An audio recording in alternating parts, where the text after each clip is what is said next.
Hello guys, welcome to system link.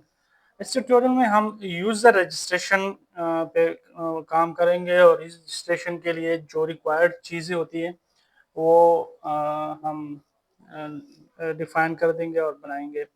जैसे पहले हमें अभी चीज़ें करने हैं, जो हमने इंटरफेस बना देना है, इसके लिए रिपोजिटरी बनाना है और हमने इसकी कॉन्फ़िगरेशन कर देना है।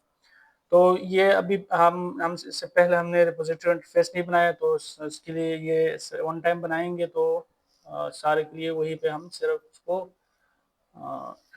ऐड करके फिर वो स्टेप भी कर देंगे और इससे यूज़र के रजिस्ट्रेशन के दौरान वो रिपोजिटरी इंटरफेस वाला प्रोसेस भी हम कवर कर देंगे। मैं इससे पहले यूज़र कंट्रोलर ऐड कर लेता हूँ।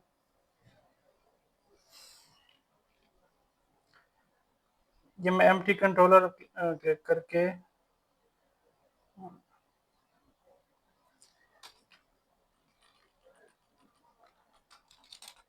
यूज़र चाहिए कंट्रोलर बन गया और इसको हमारे पास जो होते हैं डिफरेंट एक्शंस में होते हैं। ये इसमें इंडेक्स बाय डिफ़ॉल्ट ये ऑटोमेटिकली क्रिएट कर लेता है और मैं इसका नाम चेंज करके लिस्ट कर देता हूँ और इसका व्यू अवेलेबल नहीं। अच्छा, इसका मैं व्यू ऐड कर देता हूँ। इसके व्यू नहीं है तो मैं लिस्ट के नाम से एक व्यू ऐड कर देता हूँ और मैंने सेलेक्ट करना है रेजर व्यू को। और आपने ये देखना है कि यूज़र लेआउट पेज आपने सेलेक्ट कर देना है।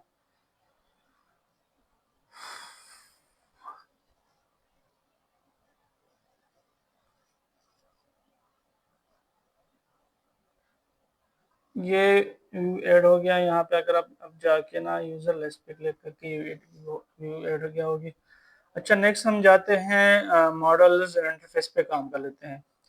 तो इसके लिए हम मॉडल बनाएंगे। मॉडल यहाँ पे भी हम कर सकते हैं और यहाँ पे भी हम बेल के अंदर भी कर सकते हैं, लेकिन अब बेहतर ये है कि आप बेल के अंदर ही कर दें।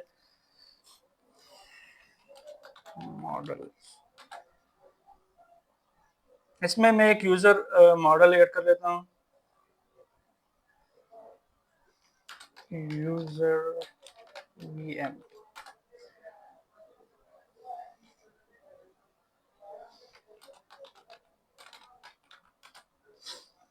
जैसे पब्लिक में इसको डिफाइन करता हूँ और यहाँ से मैं एंटिटी से मैं सारे पैरामीटर उठा लेता हूँ और वहाँ पे पेस्ट कर देता हूँ मॉडल में। इसे सारे यहाँ पे अवेलेबल होंगे। अच्छा, इसमें आप ये सोचेंगे कि यार हमारे पास ये जो दो है वो सेम ही है, तो हम डायरेक्टली इस पे भी कर सकते हैं। ये नहीं कि हम एंटिटी के साथ नहीं कर सकते कि मॉडल की ज़रूरत नहीं होगी। मॉडल की ज़रूरत ये अच्छी अप्रोच नहीं है अगर आप डायरेक्टली एंटिटी के साथ करें, क्योंकि एंटिटी जो हमारे होती है कोड फर्स्ट अप्रोच में, ये बेसिकली टेबल्स होते हैं। यहाँ पे जो आपने जो भी कंस्ट्रेंट लगाना है, जो भी चीज़ लगाना है, वो डेटाबेस के टेबल पे भी इम्प्लीमेंट होगी। आपने अगर कोई रिस्ट्रिक्शन लगाना है कि आपने फॉर एग्जांपल यहाँ पे 6 डिजिट से ज़्यादा चीज़ें ऐड ना हो वगैरह, तो ये डेटाबेस की टेबल भी इफेक्ट होगी। तो इसी वजह से हम व्यू मॉडल बनाते हैं। और दूसरी ये कि हम हमारा जो काम होगी इसमें डेटाबेस का यूज़र का इंटरेक्शन व्यू मॉडल के साथ होगी और डेटाबेस से फिर व्यू मॉडल को डेटा जाएगी। तो ये डायरेक्टली यूज़र का एंटिटी के साथ कनेक्शन नहीं होगी। तो ये मॉडल के एक ब्रिज बनेगी ये यूज़र और डेटाबेस के दरमियान डेटा को आने जाने के लिए। अच्छा, नेक्स्ट मैं बना रहा हूँ इंटरफेसेस के लिए। एक फोल्डर ऐड कर रहा हूँ। आप यहाँ पे सर्विसेज भी, आई सर्विसेज या इंटरफेसेस, जो भी आपकी नाम रखना है फोल्डर का आप रख सकते हैं। मैं इंटरफेसेस रख देता हूँ। सेकंड फोल्डर मैंने बनाना है रिपोजिटरीज को, जो इंटरफेसेस से हम इनहेरिट करके उसको जो भी चीज़ें वो इम्प्लीमेंट कर देंगे। रेपो के नाम से हम ये बना देते हैं। इंटरफेस में मैं एक यूज़र इंटरफेस बना देता हूँ और यहाँ पे आपने इंटरफेस सेलेक्ट करना है। और इंटरफेस को आपने यूआई के साथ अपने लाजमी लिखना है कि आपको इजीली आइडेंटिफाई हो क्या ये इंटरफेस है। आई मोस्टली उसको इंटरफेस को रिप्रेजेंटेट कर लेता है। इसमें मैं एक फंक्शन डिक्लेयर करूंगा जो लिस्ट लेके आएगा यूजर्स का। पब्लिक, सॉरी, और इसके पैरामीटर बाय डिफॉल्ट पब्लिक होते हैं, यूजर वीएम। और ये मैं यहाँ पे यूजर वीएम की कॉल कर लेता हूँ मॉडल्स को। तो यहाँ पे हम वो यूजर का फंक्शन डिफाइन कर देंगे जो हमें लिस्ट लेगी यूजर्स, और गेट यूजर्स के नाम से मैं कर लेता हूँ, गेट यूजर्स के नाम से तो ये हो जाएगी। और यहाँ पे रिपोजिटरी में मैं एक रिपोजिटरी बना लेता हूँ यूजर रेपो के नाम से।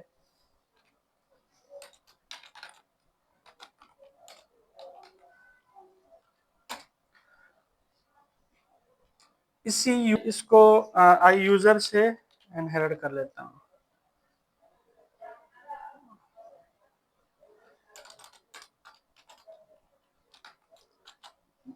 तो इसमें जो ये एरर का निशान आ रहा है, इसमें यह है कि हमने इंटरफेस के अंदर जितनी भी फंक्शन हमने डिक्लेयर किया है, यहाँ पे हम उसको डिफाइन कर देंगे, इम्प्लीमेंटेशन उसकी कर देंगे।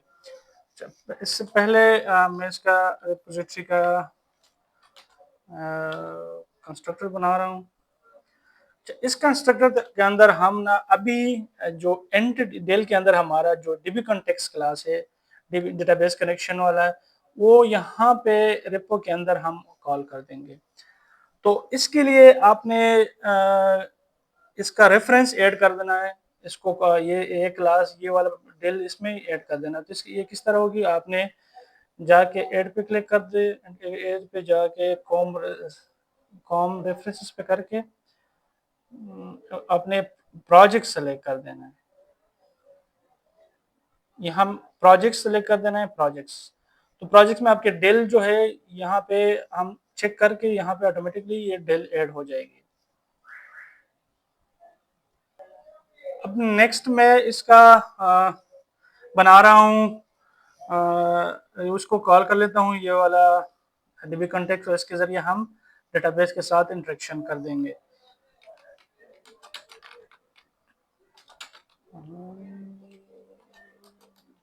इसका नाम है के वेब कॉन्टेक्स्ट, तो उसको मैं कॉन्टेक्स्ट के नाम से कर लेता हूँ, और नेक्स्ट इसी का ही बना लेता हूँ।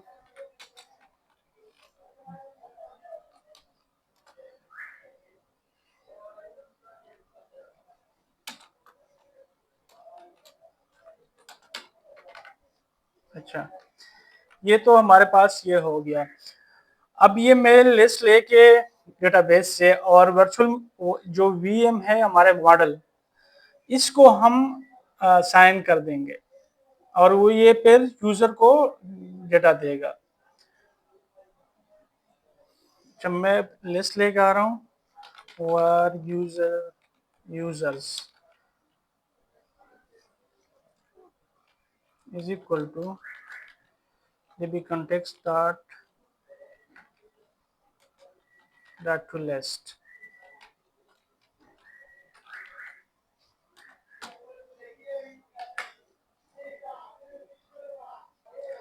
अच्छा, यहाँ पे हम इस व्यू मॉडल का एक लिस्ट, यूजर व्यू मॉडल का एक लिस्ट बनाएंगे, और यूजर डेटा के नाम से लिस्ट डेटा।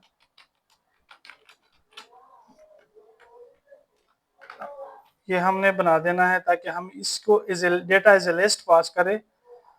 तो इसका हम लूप लगाएंगे, फॉर ईच लूप लगा लेते हैं यूजर का।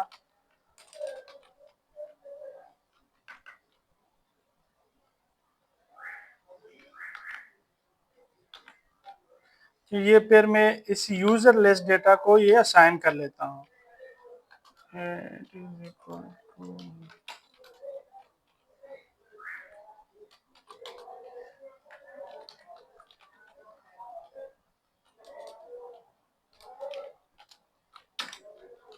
ईमेल पे आ गया, आईडी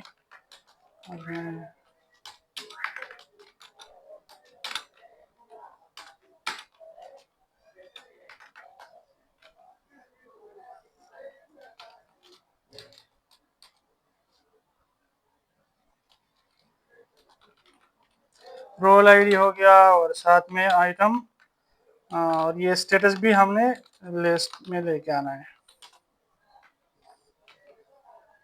और यहाँ पे रिटर्न में जो रिटर्न हम करेंगे, हम लिस्ट को रिटर्न करेंगे, यूजर डेटा लिस्ट।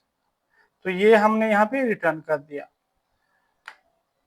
अच्छा, नेक्स्ट हम इस इंटरफेस को, रिपोजिटरी को हम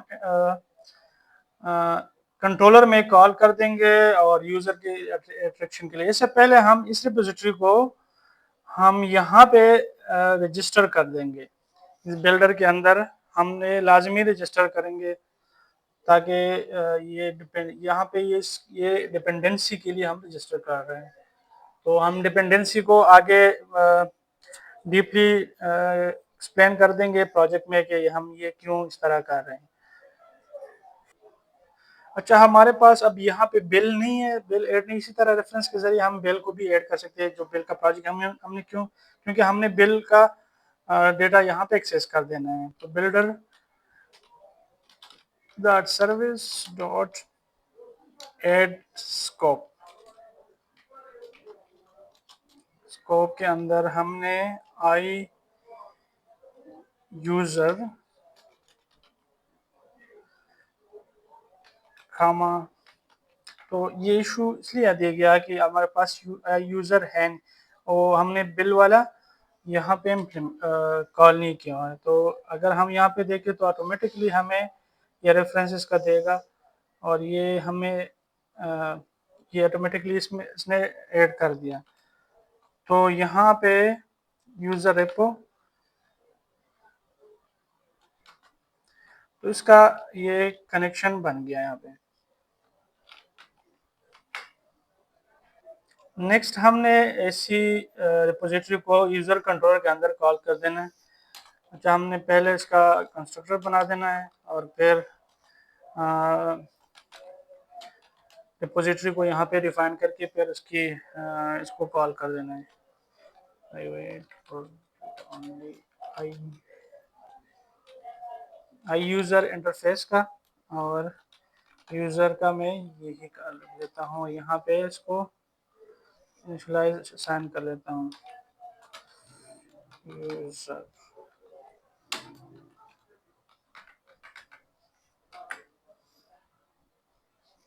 यहाँ पे मैं डायरेक्टली भी कॉल कर सकता हूँ कि आप ये मैं यहाँ पे यूजर डॉट गेट यूजर को कॉल कर दूँ। तो ये भी मैं कर सकता हूँ, क्योंकि हमारे यहाँ पे जो भी लॉजिक्स है हमने यहाँ पे रिपोजिटरी और मॉडल सब कुछ यहाँ पे हमने कर दिया। हमारे व्यू के एक्शन में कोई भी भी ज़रूरत नहीं है हमें। हम लगाएंगे कंस्ट्रेंट वगैरह, लॉजिक्स वगैरह ज़रूरत के मुताबिक। ये मैंने ए व्यू ऐड किया था, तो मैं व्यू की तरफ जा रहा हूँ। गो टू व्यू, तो यहाँ पे मैं वो मॉडल जो व्यू ये वाला मॉडल है उसको मैं कॉल कर लेता हूँ जैसे आई इनमेरेबल। अच्छा, ये मैं मॉडल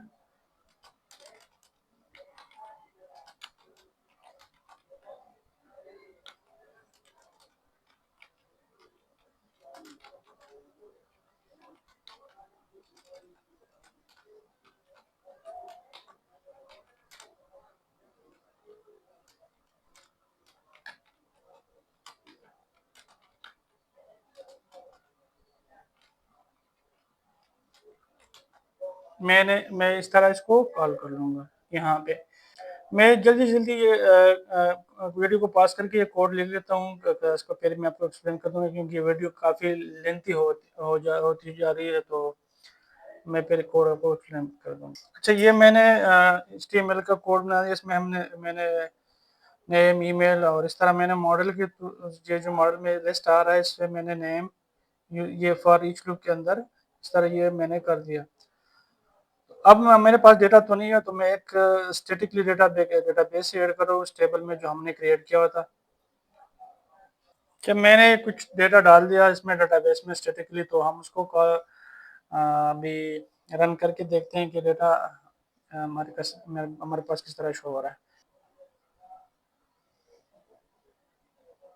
ये अब रन हो रहा है। ये मेरे पास ये रन हो गया। मैं ये कंट्रोलर का नाम यूजर स्लैश लिस्ट लिख लेता हूँ और देखते हैं कि कोई इशू तो नहीं आ रहा है हमारे पास। अच्छा, ये अब मेरा हमारे पास लिस्ट आ गया, नेम और ये। तो अब हमने कोई क्लास या कोई सीएसएस वाला इम्प्लीमेंट नहीं किया, तो ये इसलिए टेबल इस तरह शो हो रहा है। तो नेक्स्ट वीडियो में हम इस पे जो हमने टेम्पलेट डाउनलोड किया था इसकी सारे वो इम्प्लीमेंट कर देंगे और साथ में इंसर्शन वाला फॉर्म भी बना देंगे।